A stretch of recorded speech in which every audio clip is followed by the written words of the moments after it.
心地有夜游症，每当月夜便到寝殿与我厮混。3月之后，我意外有了身孕。正惶恐不安时，前朝有人提起后宫妃嫔，心地神色淡漠。先帝仁慈，无需陪葬，妃嫔们自归家去吧。我松了口气，对于先帝妃嫔而言，这已是极好的出路。于是放人那日，我混在其他妃嫔之中，坐上了出宫的轿辇，却没想到轿辇转了一圈，又回来了。我掀开帘子一看，只见一身龙袍的俊美心地眉眼阴沉，这年轻力壮，难道还不如父皇？大家好，欢迎收看皮皮听书。我入宫的第2年，尚未承宠，皇帝就薨了。按照惯例，先帝妃嫔或出宫修行，或老死宫中。我入宫那日便料到了会有今日，倒也不意外。但我没想到，意外这般快就来了。半夜，梧桐殿，纱帘晃动，我正躺在榻上假寐，听见动静，警惕地坐起身。因着我入宫后并不受宠，身边的宫女在先帝死后懈怠得很，各自回屋睡去了。如今殿内一片寂静，一道颀长的身影推门而入，脚步声逼近。我悄悄捏紧了手中尖锐的珠钗，脚步声在床榻前停了。我眨了眨眼，隔着一斗烛火，看清男人的模样时，顿时瞪大了眼。一人之距，男人一身明黄锦袍，黑发如泼墨般披着，眼眸半掩，五官屹立，正是先帝的第9子萧从衍，如今的新帝。2年前，我们险些定亲，但彼时他不受先帝重视，又逢太后选秀为先帝冲喜，我被迫入宫，摇身一变成了他的庶母，落在外人眼里，便是贪慕荣华。此后再见，他看向我的眼神冷漠至极。现在他怎么来了？总不是来寻仇的。我忙起身行礼，小心翼翼唤道：“陛下。”听见我的声音，男人只定定地看着我，眼眸如墨，抿唇不语。我被他盯得心脏乱跳，难不成我脸上有东西？正要悄悄去摸，忽闻啪嗒一声轻响。我定睛一看，就见系在男人腰间的袍带已落地，紧接着便是外衫、内衫，露出精壮的上半身。这是做什么？不过几息的功夫，男人便已赤条条。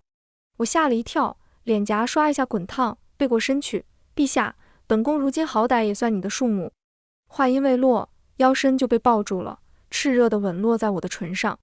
我又是惊怒又是羞恼，伸手去推，却推不动，反被扣住了双腕，后膝盖抵在床沿，站立不稳，与他一并跌在榻上。我正要喊人，抬眼一看，撞进一双暗沉的眼眸，登时不敢唤了。他这状态好像有点不对劲。衣衫落地，与月光交缠在一处，男人滚烫的身躯与我相贴，撩拨起浓重情欲。我脸颊绯红，心跳如鼓，呆望着头顶上方的人。男人眸色深沉，额角流下薄汗，欲望蒸腾起霞色，衬得那张轮廓分明的脸愈发俊美逼人。当年惊鸿一瞥，我便觉得他生得极好，与他成婚，我是愿意的。如今2年过去，他的容色愈发出众，到底是抵抗不住此等无双美色。我闭上眼，梧桐殿里的床榻咯吱响了半夜，我累得手指头都懒得动，倒是萧从衍慢慢穿衣，兀自又走了出去。这是去哪？我在榻上躺了一会儿，眼见他要走出寝宫，到底是没忍住，勉强撑起身，跟着出去。一路追到了御花园里，他的脚步方停下。黎明破晓，远处的天空泛起鱼肚白，男人的眼底清明起来。我正要上前，却见他皱了眉：“朕怎么会在这里？”只这么一句，我的脚步一僵，一道灵光自脑海中一闪而过，惊得我浑身站立起来。萧从衍这是有夜游症，若是让他知道自己半夜跑到父皇妃嫔寝殿中行云雨之事，还是与厌恶之人，我怕是活到头了。这个念头堪堪落下，萧从衍似有所觉，如炬目光朝着我的方向射来。我下意识藏在一丛花后，胸膛因紧张起伏不停，腿脚愈发软了。直到身后脚步声渐渐远去，这才敢回头。御花园中已经不见了人影，任由秋风卷起落叶，打着旋儿缓缓飘落。悬在半空的心慢慢安定下来，却无端涌出些许失落。我拖着疲惫的身躯回了寝殿，瞧萧从衍方才那神情，想是全然不记得昨夜之事。思及此，我松懈下来，明明极困乏，却睡不着，思绪被拖拽回几年前。作为李家嫡女，我曾跟随母亲进宫赴宴，宴会无趣，我坐不住，借口更衣离席，在宫中转悠。不知不觉间就转到了一处僻静地，远远便见一位少年背对着我站在那。听见动静，他回过头来，墨色发带飘扬，少年眉眼清俊。我呆愣看着，周遭的事物仿佛静止了一般，唯有心跳过速。那一眼，我便对他生出些许好感。此后数次进宫与他交谈，方知他是宫中不受重视的九皇子萧从衍。我全然不在意，只揣了满满一袖子的糕点给他。这是外头香云斋做的最好的枣泥糕，你尝尝，是宫中的好吃，还是这个好吃？许是没想到我身为大家闺秀，竟然会随身带糕点。他的神情呆滞了下，好半晌，才从我手中捏过去，尝了一口，好吃。我兴冲冲的，还有这个豌豆黄。萧从衍一连吃了好几块，忽而被糕点噎住，猛咳起来，嗨嗨咳。我吓了一跳，忙替他拍背。两人的距离一下拉近，他下意识偏头，唇瓣擦过我的鼻尖。双双愣住，我的脸颊升温，退开一步，支支吾吾道：“好了吗？”少年的眼睫轻颤，偏过头去，耳尖泛红，轻嗯了声。树影摇晃，两颗心蠢蠢欲动。但好景不长，那年城中疫病盛行时，我不慎染上，性命垂危。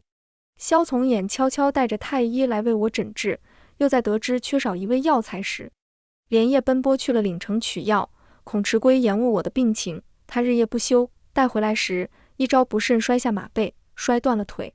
我醒来后得知事情始末，又心疼又感动。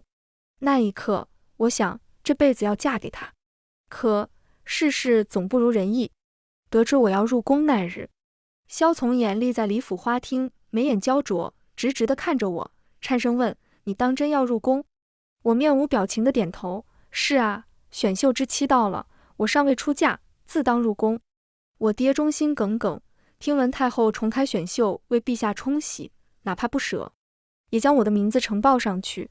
他含泪对我说：“李家能有现在，全仰赖陛下信任。如今陛下病重，旁人不愿进宫，咱们李家的女儿可不能忘恩负义。”他固执己见，我震惊不愿，挨了巴掌，跪了祠堂，仍不能逆转父亲心意。母亲哭得死去活来，父亲怒极，直到家门不幸，颤着手指着我与母亲，喟叹：“既如此，那我便随陛下一道去了。”父亲疼我数年，如今以死相逼，我无可奈何，只得对萧从衍狠心道：“我一进宫就是妃位，将来难保不能当皇后、当太后，这样的荣华天底下，哪个女子不想要？”本以为这样说他会死心，却不想少年的眼眶渐渐泛红，却没有甩袖离开，只看着我，低声道：“这些我也能给你，只要你再等一等。你要认清自己的身份，你只不过是一个不受宠的皇子，将来最多封王离京，如何给我？”我咬牙吐出伤人之语。这话一出，少年脸色僵硬：“你当真这样想？”我点头，冷漠道：“九殿下请回吧。”待他离开后，我回过身，眼泪簌簌落下，往事在脑海中翻涌，我轻叹了口气，终究是我负了他。如今新帝登基，朝局不稳，诸多政事需要萧从衍处理。我本以为昨夜是萧从衍误把我这里当做他的后院，之后不会再来，却没想到半夜的时候，我又听见了开门的动静。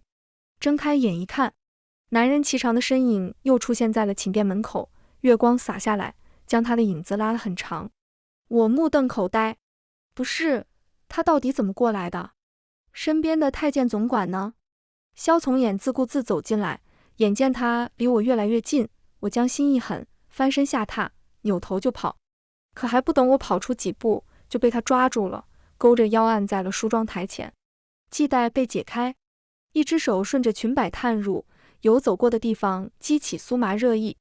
九郎，我急了，也顾不得许多，唤了一声。话脱口才反应过来，他现在这状态大抵不会回我，却不曾想男人的动作顿了下，了一声。我一时惊住，他这是醒了。颤巍巍抬起头，铜镜中身后的男人眉眼深邃，看不清眼底神色。这是醒了还是没醒啊？我试探着开口，陛下，本宫是李霄宁。这个名字似乎挑动了男人某条神经，他蓦地抬起眼来。不是吧？果然还记恨我，早知我就不提了。我虽害怕，但话既已出口，覆水难收，索性将心一狠，破罐子破摔。你如今成了皇帝，要杀要剐随你，让我给先帝殉葬也行，就当还他当日救命之恩吧。说罢，我闭上眼，可意料之中的讥讽冷语都没有到来，唇瓣又被吻住了。我霎时间睁开眼，只见面前的人不再言语，只低下头咬住我的后脖梗。下一刻，我难耐地闷哼了声，伴随着动作，铜镜之中的人影晃动，在欲海中沉浮。一番云雨后，我的发丝凌乱，目睹他又穿戴齐整离开。这回我没再去追，慢吞吞回到床榻上，抬手附在额上。这是梦吧？要真是梦就好了。1连半月，萧从衍时常夜游至梧桐殿。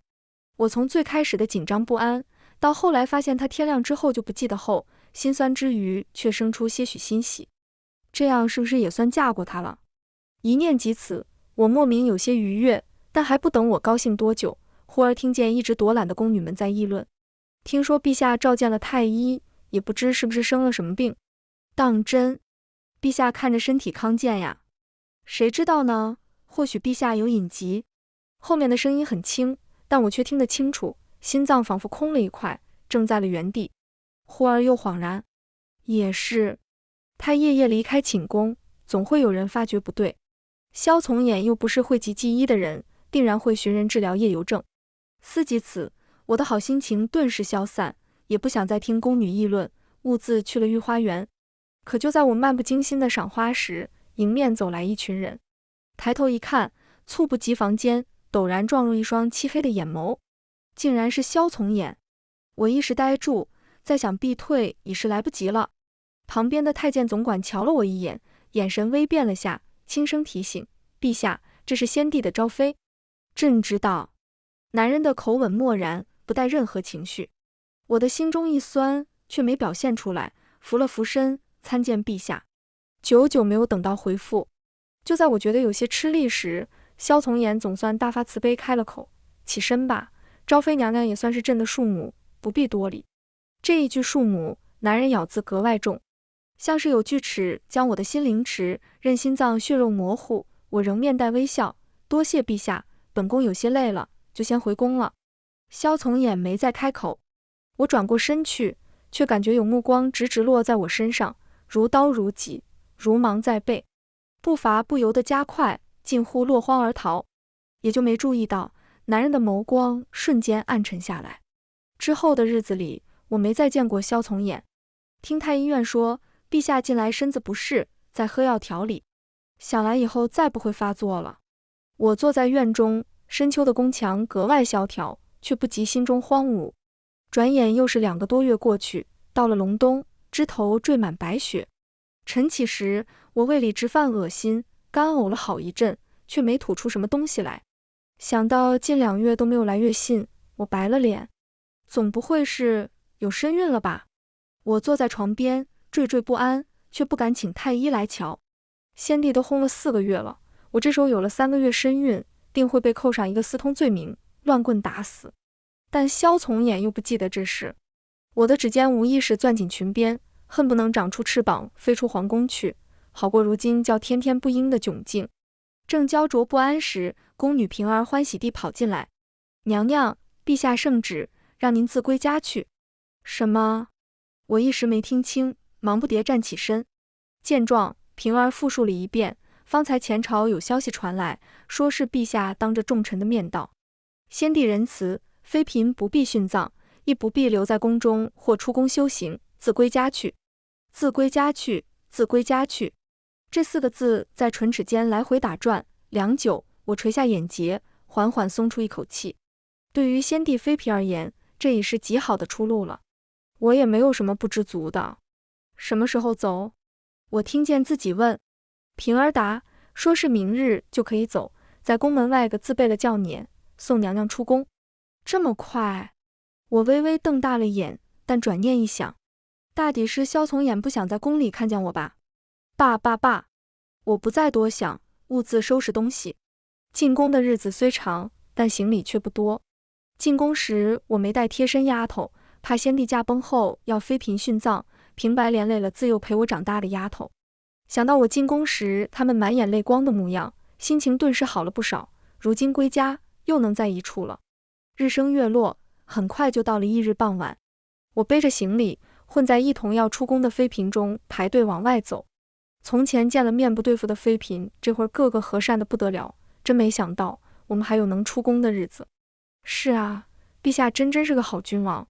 众人叽叽喳喳的，有哀愁的，也有欢喜的。我自沉默不语。待轮到我时，无端的回了下头。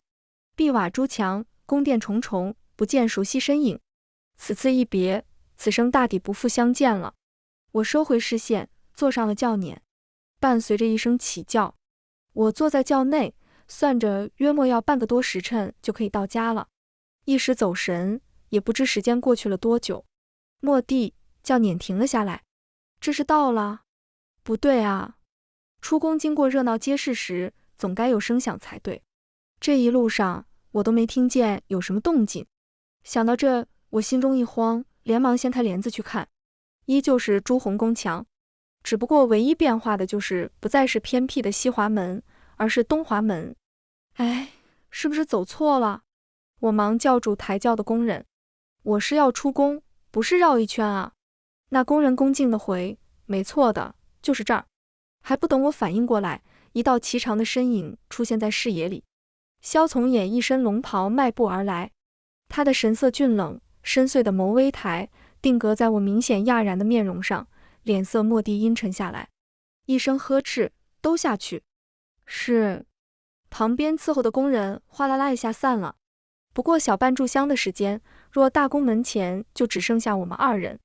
我莫名觉得尴尬，站立不安，想钻回轿辇里去，但显然眼前人不会给我这个机会。正斟酌措辞，一道阴影覆盖下来，我错愕抬眼，恰好撞进男人宛若浸润了夜色的黑眸。他近乎是自牙关里挤出一句话来：这年轻力壮，难道还比不上父皇？你就这么上赶着要走？是你赶的啊？我张了张口，正要说话，偏偏这时候胃里一阵犯恶心，没忍住呕了一声。萧从衍的脸色刹那间变了。他碰你了？见我弯下身不断干呕，萧从衍在原地站了片刻，眸光几经变化。听见这话，我忙摆了摆手。是 you。 我想找借口说是吃坏了东西，但胃里一阵又一阵难受，一句话也说不全。好容易胃里舒服一点，我抬起头，却见萧从衍脸色极为骇人，像是要吃人，本能的后退了一小步。可这后退的一小步却对男人造成了极大伤害。萧从衍的面色倏地难看下来，忽而想起刚刚的对话，我的脸色微微变化，下意识道：没有，应是吃错了东西。也不知为何要解释，但这话就那么顺嘴说了，半真半假，最是能够糊弄人。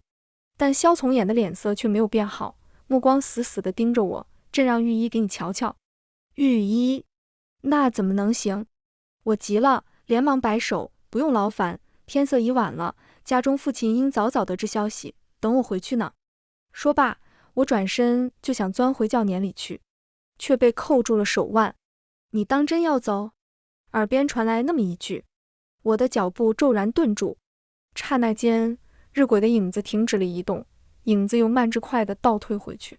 树上的花丛颓败到盛开，枝头的树叶黄了又绿，再到嫩芽出生。太阳自西边升起，回到半空，向着东边落下。鱼儿自半空蹦跃至湖面，尾巴一夜，了无踪影。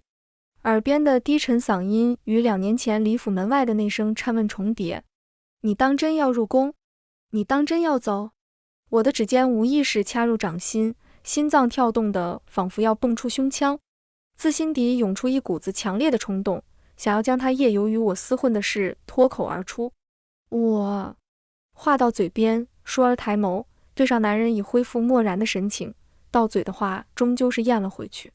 我如今已是先帝妃嫔，若留在宫中，于他名声不利。于是我故作轻描淡写的应，当然，父亲还在家中等我。手腕的力道忽然松开了，我听见男人冷声开口：“那你便自己走回去吧。”说罢，他拂袖而去。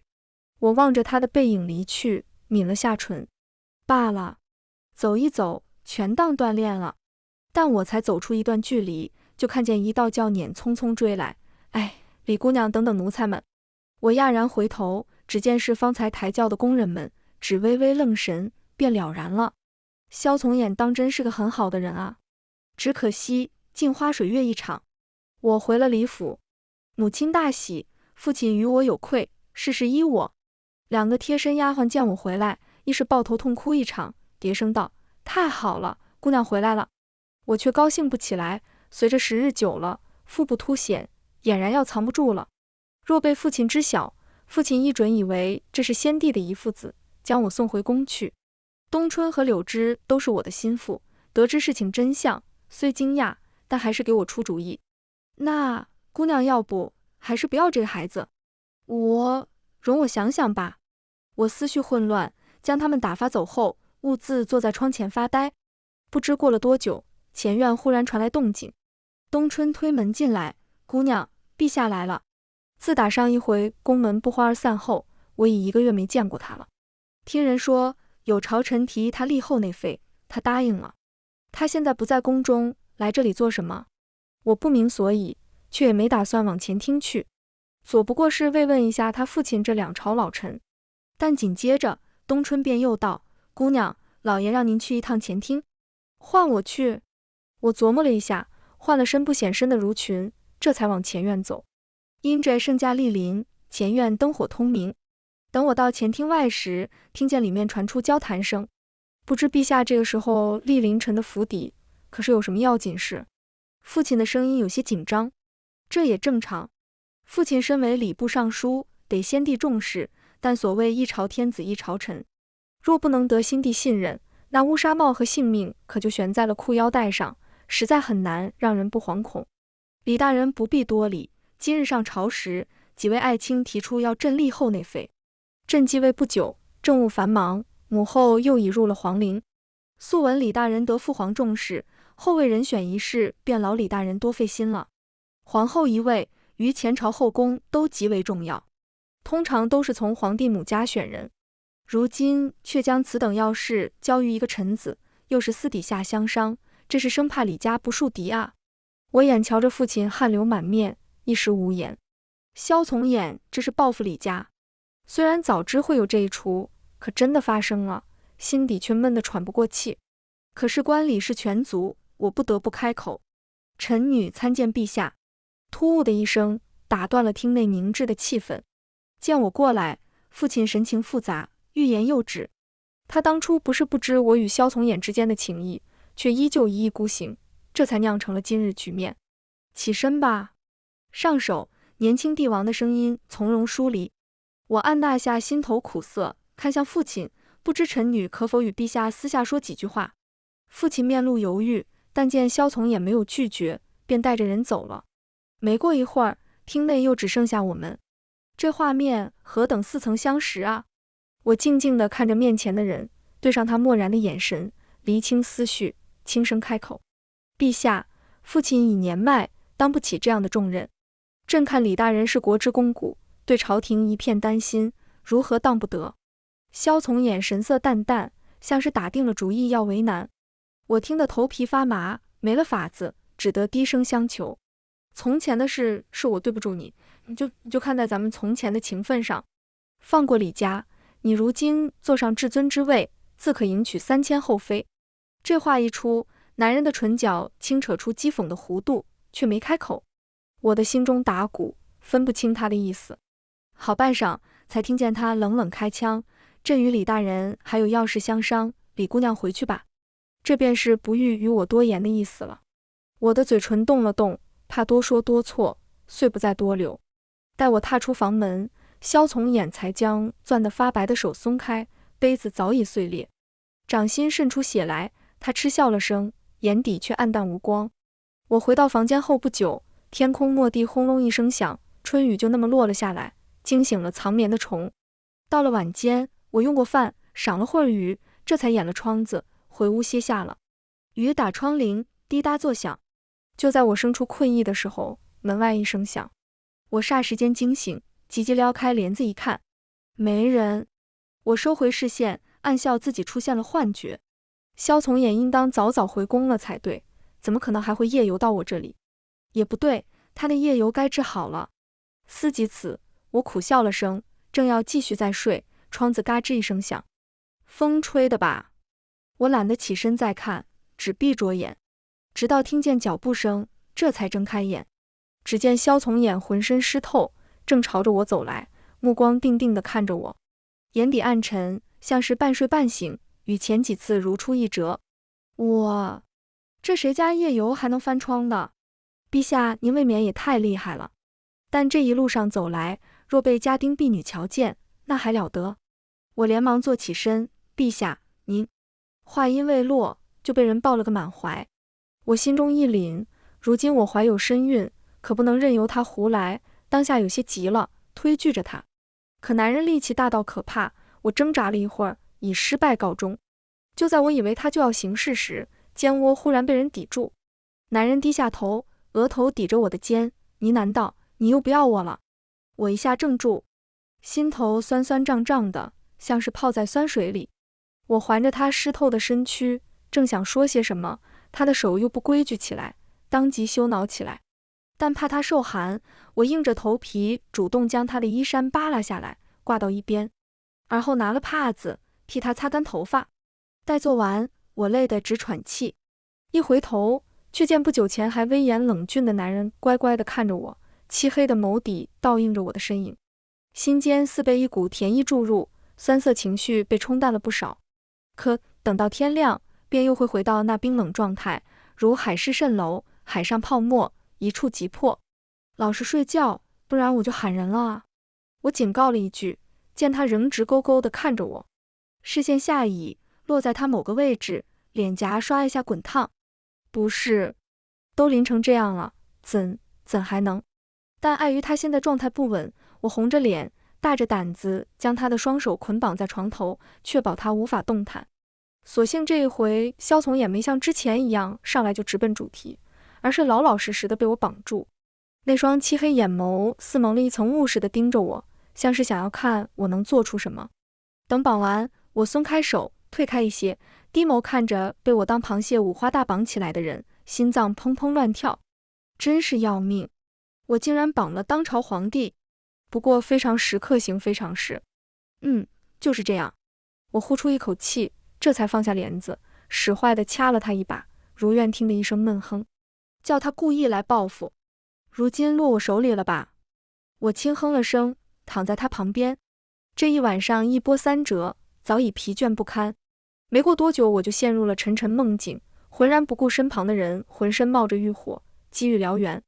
这一觉我睡得很沉，殊不知旁边的人在天亮时分缓缓睁开了眼睛，有丝丝缕缕的光亮从窗棂缝隙溜进来，照亮了这一方静室。萧从衍睁开眼的时候，下意识想用手遮眼，却动弹不得。谁敢绑他？萧从衍低头一扫，只见一条红绳将未着寸缕的他五花大绑，登时升腾起滔天怒火。被绑缚在床头的手极快地解开了绳索，将红绳扔去一边。他坐起身，正要将躺在身边的人踹下去，但偏头一看，却骤然呆住了。萧宁，女子静静地躺在一侧，容色静美，腹部微微凸起。她一时心神大乱，呆坐在原地做不出反应。她原先不知自己有夜游症，但每每睡着，醒来不在寝殿，而是身处御花园。身边的小福子跟在她身边多年，欲言又止了好几次。她察觉出不对，命人召来可靠的太医，将情况言简意赅地说了。听太医诊断，他是有夜游症，许是压力太大所致。于是他让太医为他配药，每日服用，这样的状况便没有再发生。今日来李府，本没有打算久待，突逢大雨，这才留宿。本以为夜游症已痊愈，如今他本能的要下榻，但鬼使神差的一动不动。我听到动静的时候就醒了，却没睁开眼，继续装睡，可心底却一片荒凉。他总不至于要将我一脚踹下去吧？想到这，我的身躯微微紧绷起来，担心起腹中孩子。好在过了好一会儿，也没听见动静。我悄悄松了口气，打定主意等他走后再醒，就如之前度过的每夜一样，全当此事没有发生。至于捆绑，想必他也没兴趣问吧。但他定然看见了我的肚子，这该如何解释呢？我一时心乱如麻，转念一想，我担心受怕多日。他倒是好，还沉浸在过去背叛、找茬上门，突然又开始愤愤不平起来。当初的事是我想的吗？是父亲以命相逼，我总不能瞧着父亲去死。这般一想，积压在心底多年的怨怒愤懑如潮水般涌出，我倏地睁开眼睛，猝不及防间与上方的人四目相对，对上他茫然幽深的视线，我的底气忽然散了不少。原先想好的质问他缘何夜闯深闺，叫他脸色大变的念头尽数不知所踪，只讪讪道：“你夜游正犯了，跑我这里来了。”他没作声，就那么盯着我。我承受不住那灼灼视线，索性破罐子破摔，诚心挤兑他。也不是第一回了，在梧桐店时你便来过半月。声音越来越轻，气氛一度凝固。就在我以为他会讥讽时，他只将视线下移，哑声开口：“所以这孩子……”我别过脸，故作平静道：“自然是你的，不过你若是不想要的话……”后面的话还没来得及开口，唇就被人堵住了，裹挟着浓重情绪的吻来的猛烈，几乎要将我溺毙。等分开时，胸膛内都因为缺氧有些隐隐难受，我的眼角有些湿润，被他环抱在怀里，喘着气将真相诉之。我父亲是个忠贞之士，当年先帝病重要人冲洗，太后诏令一下，父亲以命相逼，我不能眼睁睁看着他去死。血亲和爱人，我没得选。话音落下，久久没有回应，但搂着我的手却发紧，半晌，唇畔又被轻轻吻了一下，小心翼翼的，带着疼惜。他虽没开口说什么，但我却明白他是理解的。两颗心久违的又蠢蠢欲动起来，肌肤相贴，气氛突然变得旖旎起来。那个，你要不要穿上衣裳？晾了一晚上也不知干透了没有。我做事想要下榻去瞧，却被他拉住了。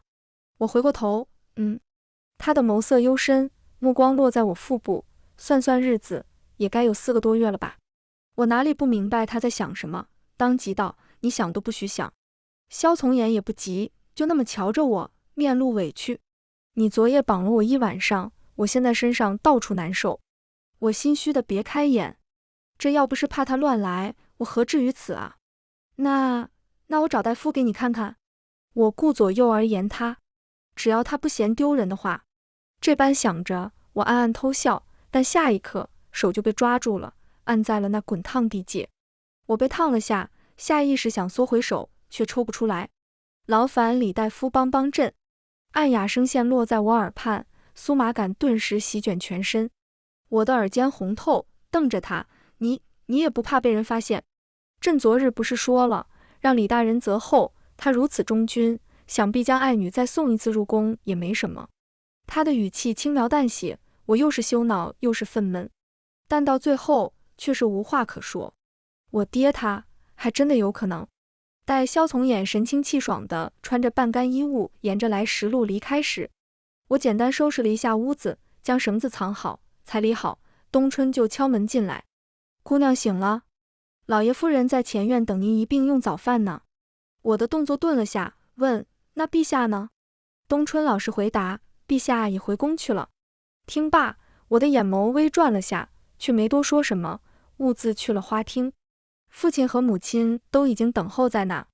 见我过来，母亲的神情古怪，像是欢喜又像是难过。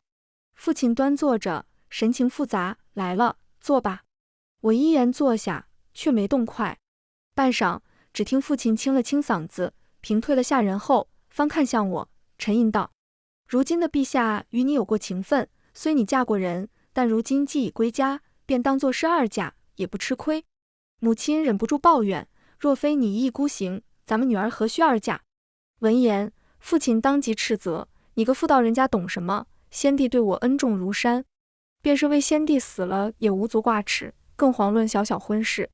母亲翻了个白眼，那你怎么不自己嫁？何故要糟践女儿？两人当时又吵起来。这样的事自我出嫁后每每发生。冬春告知我十指探，夫人也是心疼姑娘。我平静地听着，我嫁。只一句话，两人的争吵顿时停了。母亲眼中含泪地看着我，我弯了弯唇，安慰道：女儿与陛下有情，自愿入宫。父亲松了口气，像是一下子老了好几岁，看着我，张了张嘴，却只是道：嫁妆一事，父亲会与你母亲替你备好的。我随口应了。入宫那日是个好天气，晴光潋滟。我着一身凤袍立于承天殿前接受册封，身后百官候立。伴随着冗杂的流程过后，只听得一声礼成，百官叩贺，皇后娘娘千岁千岁千千岁。我垂下眸，手心沉甸甸的，托盘上是金灿灿的皇后册宝，但这却不是最要紧的。我抬眼逆着光看向站在上首的萧从衍，男人五官俊美，眉眼如画，那深邃的目光看向我时，似浸润了柔光。他缓缓走下来，扶着我起身，一步步往台阶上走。我的眼眶忽而有些热。其实我从没有想过坐上这个位置，哪怕他只是王爷，封地偏远，与他偏安一隅的过日子，衣食不缺，闲谈风月，也是极好的。似是看出了我的想法，他的眉眼弯了弯，蓦地郑重开口：阿宁，朕愿以江山为聘，聘汝为妇，与卿共赏山河，此生不负。我怔了片刻，回以一笑。错过2年，其间多少恨海情天，如今终得圆满。全文完，皮皮听书感谢您的观看，我们下个故事再见。